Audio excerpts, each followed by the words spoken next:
Hola, buenas. Tú eres Rodrigo Lanza, uno de los encausados durante el montaje policial del 4F. Si me podías explicar un poco cuáles son los hechos de ese día.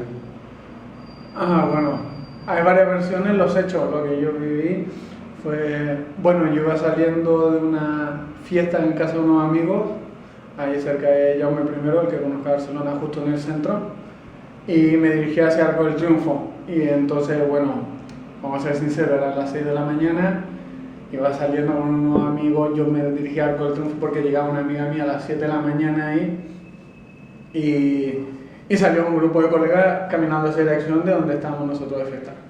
Y claro, yo me fui con ellos, lo típico de tampoco preguntan mucho ni nada.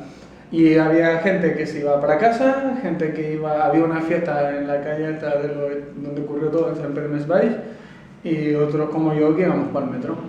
Y claro, íbamos todos juntos, llegamos a calle Sant Pere, nos encontramos con la patrulla esta que hacía como una función que hacía es portero en esta fiesta, una cosa muy rara, en nuestra, entre comillas, ocupar, ¿no?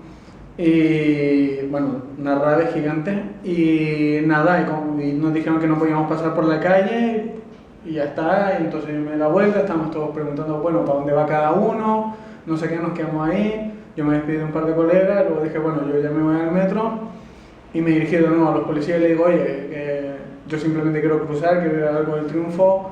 Y los policías estaban como que no nos podíamos quedar porque y decían, la fiesta está llena, ya no puede entrar más gente, que nos moviéramos. Y nosotros y yo le dije a título personal, como no quiero ir, oye tío, déjame pasar por esta calle, no me hagas dar la vuelta porque tengo que ir 2 calles para atrás, luego subir una, darme una vuelta gigante, y tengo Arco del Triunfo a 2 minutos, en camino recto. Y estoy hablando con él y de repente ya recibo un golpe de porrada por uno de los policías al lado, y ahí ya me caigo al suelo. Todo esto súper contado muy rápido, y me caigo al suelo, me toco, ya me veo la mano llena de sangre, me coge una amiga y me dice, corre, corre, que están cargando. Yo empiezo a correr, a lo que empiezo a correr ya nos separamos mi amiga y veo un coche de patrulla que viene de bien Cayetana, entrando por calle Sant Pere ya con la sirena y todo, y me subo a la acera para esquivarlo, el coche se sube a la acera como para vestirme, salto por arriba del capó y me meto en la primera boca, calle a la derecha. Y claro, de este coche se bajan 2 policías y me salen persiguiendo a mí. Pues mucha gente también me dice, ¿por qué te persiguen a ti? Bueno, de toda la gente que corría, yo tenía toda la cara llena de sangre, entonces era como muy evidente, ¿no?, que había estado ahí. Y yo no sabía nada que había pasado, yo solo, claro, no, en ese momento lo único que sabía que había pasado era que me habían pegado. Y salgo corriendo y ya me dan el alto, y yo, claro, 6 de la mañana, medio borracho, no sé qué, yo creía que no había pasado nada, la policía corriendo atrás mío, y digo, es que me voy a parar porque si me pillan, que seguramente me van a coger, claro, le voy a recibir más dura y no ha pasado nada. Y yo en ese momento pensé lo típico, voy a pasar la noche en comisaría, me van a acusar de cualquier cosa, atentado leve o resistencia o cualquier daño, y qué sé yo, hacemos un concierto con los amigos, pagamos la multa y ya está. Claro, ahora soy el primero que dice cuando te persigue la policía a correr a más no poder porque no sabe lo que te va a caer, ¿sabes? Y nada, me doy el alto, ya me dicen que me tiro al suelo, me tiro al suelo de rodillas, mano detrás de la cabeza, y al llegar el policía me pego una patada en la espalda, me esposan, me llevan a la calle. También me esposan la mano derecha por detrás de la espalda a la pierna izquierda, y me arrastran por las esposas por la calle así para atrás. Y ya me llevan a calle Sant Pere otra vez, me esposan bien y me meten en un coche. Y yo ya flipando, y cuando llego a calle Sant Pere ya había muchos coches patrullas que iban, policías corriendo para todos lados, gente que corría, los policías pegándole a todo el mundo, cualquier uno que no llevaba uniforme, o sea, por razón. Y yo no entendía por qué, ¿no? Y estoy ahí ya en el coche, y de repente meten a Alex, al Soto, y ya le veo la cara a Alex de preocupación y digo, ¿qué pasa, hombre? ¿Qué pasa? Que yo conocí a Alex de antes, y me dice, oye, hay un policía tirado en el suelo, hay un policía tirado en el suelo, y lo repetía así. Y yo le dije, bueno, tranquilo, que nosotros no hemos hecho nada, ¿no? Pero como, claro, ese tranquilo me lo decía a mí mismo también, porque fue como, ojo, me dice, no, fue como mierda. Y ya como que nos hicimos un poco la idea de lo que podía venir a continuación, pero es que yo creo que te haces la idea y no te la hacen nunca, ¿sabes? No, estás como todo el rato que no te lo crees, entiendes, si te pudieras salir de ti mismo, entenderías por qué pasan las cosas, pero cuando las ves ahí, dices por qué pasa. Bueno, nos llevaron a comisaría, voy a explicarlo de comisaría muy rápido porque la mención no una vez entras en comisaría, ¿qué sucede? Claro, nos llevan a dos comisarías. Primero nos llevan a la de la Rambla de Cataluña, ahí la que está justo en la Rambla, la de guardia urbano. Y claro, primero nos hacen quitar todo así, encima a empujones, hostia. Bueno, nos subieron al furgón antes de llevarnos a comisaría, del coche al furgón. Y yo me acuerdo también que preguntaban cuáles son los 3 sudacas, que ya nos habían quitado el DNI y todo eso. Y nos pusieron al fondo del furgón y nos están a nosotros dando golpes con la porra todo el rato, o sea, y nosotros agachados. Y bajamos del furgón, nos llevan a un calabozo, a mí me dejan un calabozo solo. Estoy ahí, espero que sea 5 o 10 minutos como mucho. Son el calabozo y ya entra un policía así, un policía mulato, y me dice, oye, mi compañero está en el hospital y si la palma, pues la palmas tú. De aquí no sales vivo. Y yo, claro, me levanto y le digo, es que yo no he hecho nada, tío, ¿sabes? Como, y a lo que le respondo, claro, me da un golpe de puño en toda la cara, me tumba, porque era un tío, qué sé yo, de 1,95 kilos, 100 kilos, así masado, ¿no? Un mozo cuadrado antidisturbio, me tumba al suelo y ya me levanto rápidamente, como hacia la esquina, como intentando defenderme, pongo así como posición de defensa, como para devolver, y a lo que me pongo así, abrir la puerta y veo no sé cuántos antidisturbios más con todo el atuendo antidisturbios, las defensas y los cascos, los escudos y claro, yo vi eso, bajé las manos y dije, pues si me pega, que me pegue este solo, ¿sabes? Que no entre en todos ellos. Y claro, este policía ahí se estuvo cebando. De hecho, de las cosas, no me acuerdo tanto de la paliza, yo me acuerdo que me pegaba y yo intentaba defenderme, me cogía el brazo de donde me defendía, me pegaba en el brazo y en el lado, pero me acuerdo de las frases, o sea, que me decía escoria, suaca de mierda, cosas así, y me dolía más que me pegara, ¿sabes? Era como una impotencia por dentro, y de hecho me acuerdo que cuando se iba se dio la vuelta y escupió, así como súper, ¿sabes? Y esos detalles se me han quedado, no sé cuántos golpes me dio, pero sí que me acuerdo claramente de los gestos, la mirada de desprecio y eso, así como basura inhumana, ¿sabes? Como quitándote toda la dignidad. Además de los casos de tortura, que tristemente es bastante común tanto en comisarías como en instituciones penitenciarias, ¿viste algo en tu detención, en tu estancia, algo especial en el trato por el motivo de la detención o por ser extranjero o por algo? Sí, primero lo de Sudaca, nos llamaban Sudaca todo el rato, pero yo tampoco creo que haya sido excepcional, ¿no? Yo creo que realmente es algo bastante común que no te va a llamar chileno, sudamericano o por tu nombre un policía en calabozo. O sea, si eres Sudaca te llama Sudaca, y si eres marroquí te llamará Moro y con suerte Moro, si no te llamará puto Moro. Y ya está, es que es así. Entonces, claro, sí que ves cosas, pero lamentablemente luego te das cuenta que son cosas muy comunes, ¿no? Entonces tampoco vamos a destacar. Eso es lo más triste de todo, que no son cosas a destacar. Yo también, yendo un poco a la pregunta, siempre he pensado que lo curioso del caso 4F no es que sea un caso curioso, sino que hemos tenido todas las herramientas para poder contarlo, ¿sabes? Pero hay mucha gente, o sea, después de los años en prisión, que he visto miles de casos muy parecidos, quizás no tan espectaculares, ni con el alcalde metido, ni una fiesta, ni un policía herido, pero el modus operandi de la policía, de la detención, de que te metan un marrón por la cara simplemente por ser de lo que ellos consideran mugre social o lo que sea, pues se repite una y otra vez. O sea. Ya una vez después de comisaría, ¿cómo sigue la historia? Bueno, nos llevan a un hospital y es básicamente muy parecido. Nos llevaron a 3 hospitales diferentes, nos tuvieron así como moviéndonos por Barcelona en furgón bastante tiempo. Yo no sé por qué, yo creo que una de dos, o nos querían tener incomunicados para nuestros abogados para que no supiéramos dónde estábamos, o estaban buscando un hospital donde los médicos fueran amigos suyos, le hicieran los informes favorables a ellos y que pudieran entrar, porque claro, yo tengo amigos médicos ahora, mi pareja a día de hoy es médico, y flipaba, o sea, yo le contaba esto y me decía, es que yo no dejo que un policía traiga un detenido y que entre en la consulta con él. Primero le quito a la esposa, entre Bueno, estaba hasta que... ¿Dónde estaba?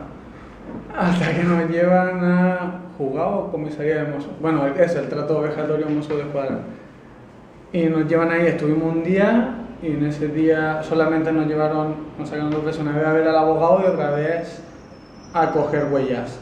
O sea, primero a coger huellas, nos llaman Rodrigo Lanza, acompañándonos y van sacando uno a uno. Y ahí también fue la única vez que nos tocaron. O sea, que al menos que a mí me pegaron en el Mossos de Escuadra. Me dice, acompáñame, nos llevan a una sala como esta de ancha, o sea, que serán, qué sé yo, 4 metros de ancho y unos 5 o 6 de largo, pues estará 10 de largo y 4 de ancho, o 12 de largo, era como un pasillo, pero habitación. Y entro en la habitación, cierro la puerta, yo con los 2 policías que me acompañaban y adentro habían 3 policías más y 2 de paisanos encapuchados, ¿sabes? Y estaban los de paisanos encapuchados, una silla al medio y una cuerda alrededor de la silla. Y yo ahí me acojoné. O sea, no usaron la silla para nada ni la cuerda, pero ya solo la imagen, yo pensé en el momento es que aquí me torturan de manual. O sea, aquí me van a amarrar y yo pensé eso, claro, más encima yo viniendo de Chile, decía, bueno, aquí ya... O sea, aguanta Rodri porque aquí ya no te van a hacer ni preguntas ni nada. Y ahí me cagué. De hecho, yo creo que los momentos donde más me ha pasado ha sido simplemente la visión de esa imagen, que luego no lo usaron. Cerraron la puerta, yo ahí acojonado y el policía, uno grandote, me dice, ¿sabes por qué estás aquí? Y yo dije, pues no, ¿sabes? O sea, sabía, de momento no se me había acusado de nada, legalmente no me había dicho, se te acusa estos son tus derechos. Esa cosa pasa en las pelis, en otros lados no pasa. Y nada, recibo una hostia al decir que no, se me tiran todo encima. Me empiezan a pegar ahí patadas entre todos, entre los 5, y ya me cogen, cada uno de un miembro, y se me tira el 5.º encima y me empieza a pegar y decir, está bien, me metía los dedos por aquí, creo que por la mandíbula, y luego por acá, y me estrangulaba, y con las rodillas sobre el pecho, entonces yo estaba ahí cogido, y mientras este tío me hacía de todo, y yo... Claro, hecho polvo, adolorido, con un tío de un gordo que me sacaba un palmo a mí de cabeza tirado encima, que me decía, ¿te duele? No, te duele, porque sabemos cómo hacer que te duele y te tiene que doler, me decía. Y de repente para, ya me dice, desnúdate, me desnudo, me se ríe mientras me desnudo todo el rato riéndose, ¿no? Como te desnudas y te dicen, ay, que queremos que te vean la polla, guarro de mierda, todo el rato así, ¿no? O sea, cada frase con un chiste detrás, ellos riéndose. Es que más encima me acuerdo de eso, de que se reían todo el rato. Todo el rato te hacían estas cosas y habían 2 soltando bromas de ay, cómo te gusta, ¿sabes? Como humillándote ya simplemente como que se lo pasaban bien, tío.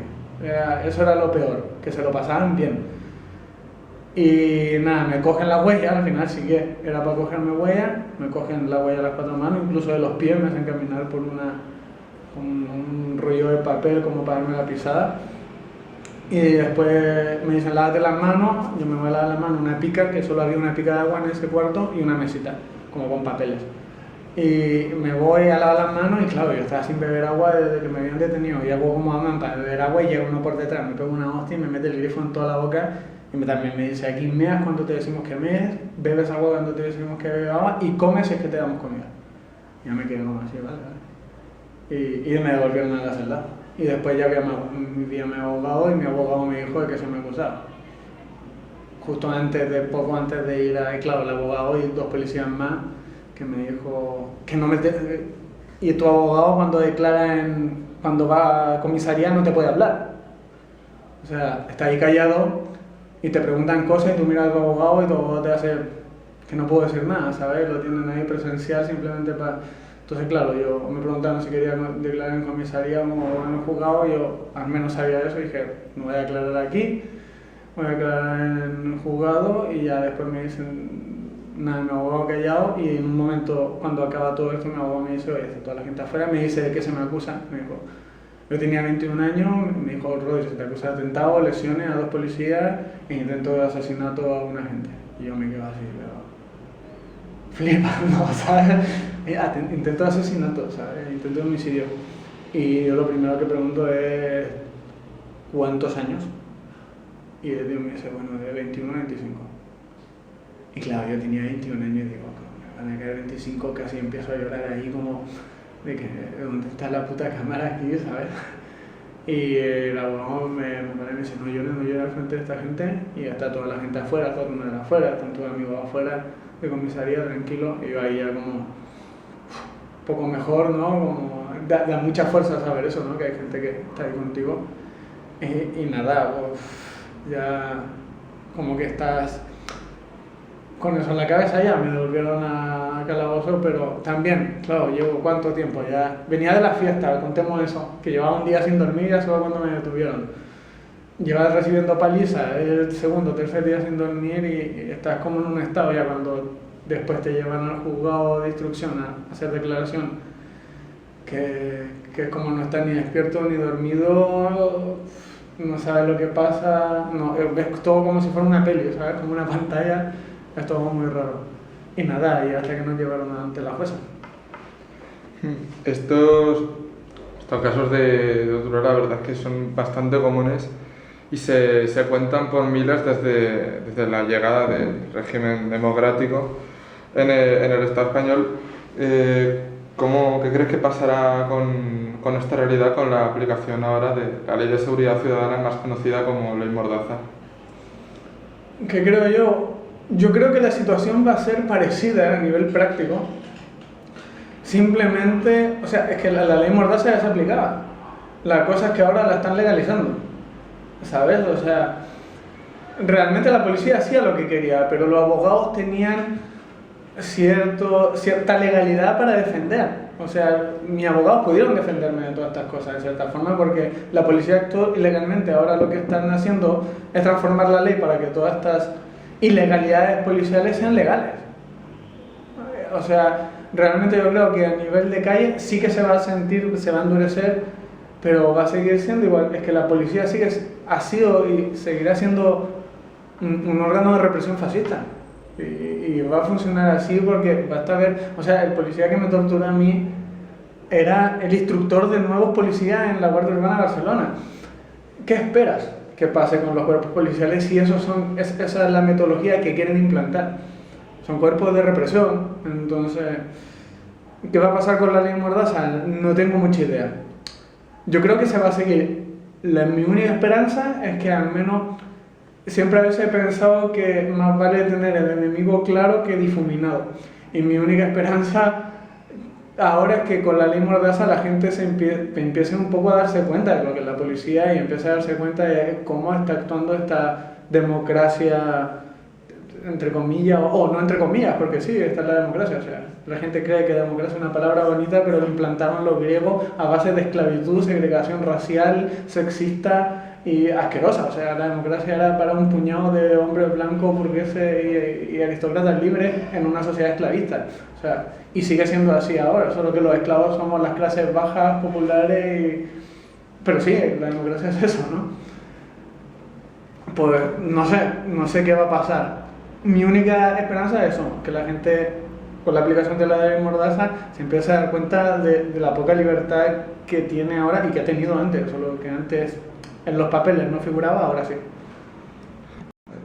En Barcelona, que es donde sucedieron los hechos, la actual alcaldesa, Ada Colau, que durante su investidura en internet, en las redes sociales, sí que aparecieron muchas fotos de gente que lo compartía, donde se le veía a ella pues, arrastrado, sujetado con policías.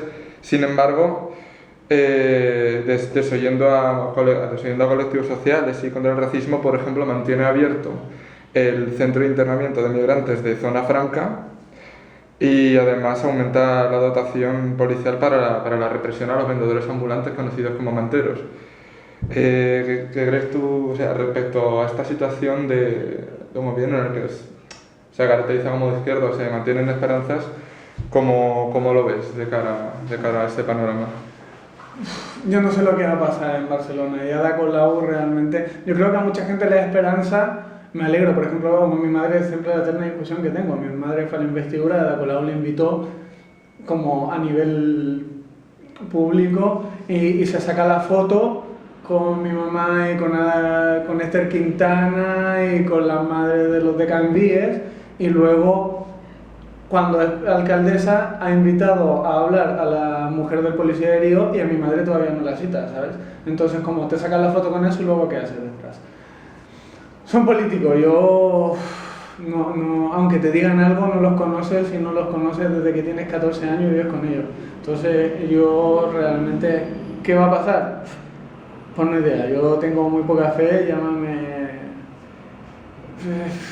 yo qué sé, o he perdido toda la ilusión, pero sí, en esta gente sí.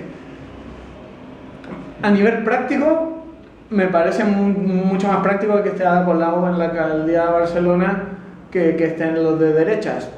Sí, no voy a ser tampoco tan hipócrita, ¿no? Sé que perfectamente muchos regidores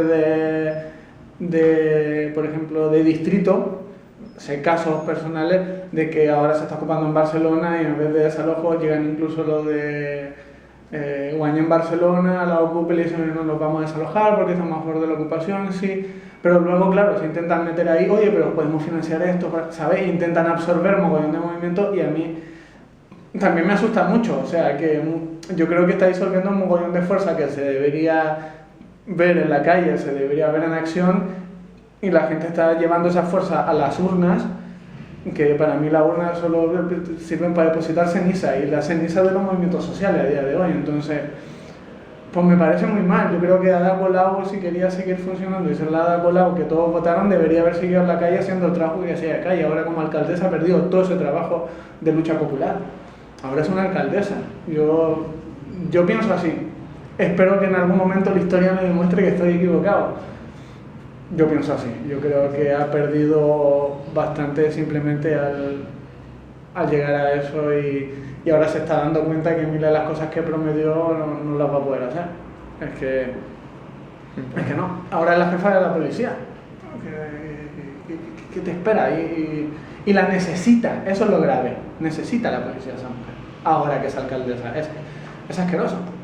En Zaragoza, por ejemplo, es similar respecto a la investidura de una alcaldía más o menos parecida, que la de Zaragoza en Común y Santi Esteve, que también prometió disolver la UAPO. Es una medida bastante reivindicada por la juventud, por colectivos sociales, porque era una unidad policial bastante encargada de la represión a la juventud. O sea, malísima. Y además de que prometió hacerlo solo por traspasar las funciones a otros cuerpos, no lo ha hecho. Aún se le sigue exigiendo y a más de 100 días de la investidura es algo que se sigue sin hacer. La Colau también prometió ver esta revisión de los cuerpos de antidisturbios de la Guardia Urbana. De hecho, salió Ada Colau y muchos altos jefes de Guardia Urbana y Mossos de Escuadra dimitieron al momento y dejaron sus cargos a otros para lavarse un poco las manos por miedo a que fuera a pasar. Yo dudo mucho que fuera a pasar algo. No. Pero vamos a ver, yo qué sé. También, te lo voy a decir, yo no soy un experto en política ni estoy muy al tanto de todo y todo lo que te puedo decir son impresiones personales de lo que he vivido. O sea, de hecho, es que no tengo tele en casa, no leo el periódico y me informo por internet de vez en cuando y las noticias que me van llegando por los medios alternativos. Entonces, pero sí, todo esto que está pasando ahora, a mí el miedo que me da es que mucha gente cree que la solución va a ser a través de una democracia votada y yo no digo que no lo sé, ¿qué voy a saber yo? Pero supongo que no, yo no lo siento así y a mí el miedo que me da es, sí, vota, haz lo que quieras, pero no dejes de hacer cosas. Y yo creo que mucha gente está dejando de hacer cosas porque esta gente prometió y yo no voy a dejar de luchar porque alguien me prometa que va a seguir mi lucha. Tu lucha es tuya y la tienes que seguir hasta el final, hasta ver los resultados o hasta aunque no los veas. Es que la lucha es eso, uno lucha porque no es una cosa que te genere esfuerzo, sino porque yo en mi vida hago las cosas porque son mis principios. No podría vivir de otra manera, me sentiría mal. Y creo que mucha gente está dejando eso por estas promesas democráticas que se convierten en un no. Finalmente, entonces, ¿cuál crees que debe ser la posición de la juventud, de los luchadores, social, sindical, de la izquierda en general, frente a la represión policial y judicial del Estado? Yo veo primero, creo que no hay que delegar y hay que actuar. O sea, también no hay que ser iluso. O sea, que a veces, también, desde mi punto de vista, tenemos ciertas herramientas dentro del Estado y las tenemos que usar. O sea, si a mí me pega un policía, aunque no crean en la justicia, voy a ir con un abogado al juicio y voy a denunciar para que haya constancia, y aunque no sea para mí, esa policía, ese agente tenga otra denuncia más, quizás la quinta, sexta caiga. Y quizás no quede impune o no asienta teniente en el cuerpo si tiene 15 denuncias por agresión, ¿sabes? Hay cosas prácticas. O sea, no voy a llegar al frente del juez porque yo no creo en la justicia institucional y al frente de un juicio le voy a decir, tú no eres autoridad para juzgarme, a mí vete a la mierda, le escupo y me voy, porque caño, me van a caer 7 años, ¿sabes? En vez de 2, quizás. Pero sí que creo que hay que generar conciencia, hay que perder el miedo, que hay mucho miedo, y hay que decir lo que nos pasa, y hay que estar así, y simplemente encontrar tu vía de actuar. Y que no te cojan, haz lo que debas. Yo siempre lo he dicho, haz lo que debas, sé inteligente. Yo no te voy a decir a la gente que se salte la ley ni haga nada, pero si lo haces, lo tienes que hacer, porque eso es un principio, hazlo. O sea, la legalidad no está puesta por valores morales. El holocausto fue legal, la segregación racial fue legal, el apartheid fue legal, ¿sabes? Y hoy en día vivimos en una sociedad con miles de leyes que son una puta basura. Y yo encuentro que es muy noble y de ciudadano real, no demócrata, un buen ciudadano, saltarte las leyes que realmente atentan contra tus principios. Es que eso es lo que hay que hacer, eso es democracia para mí, ¿sabes? Pues sáltatelas, que no te pillen, y ese es el actuar. Crear nuevos espacios.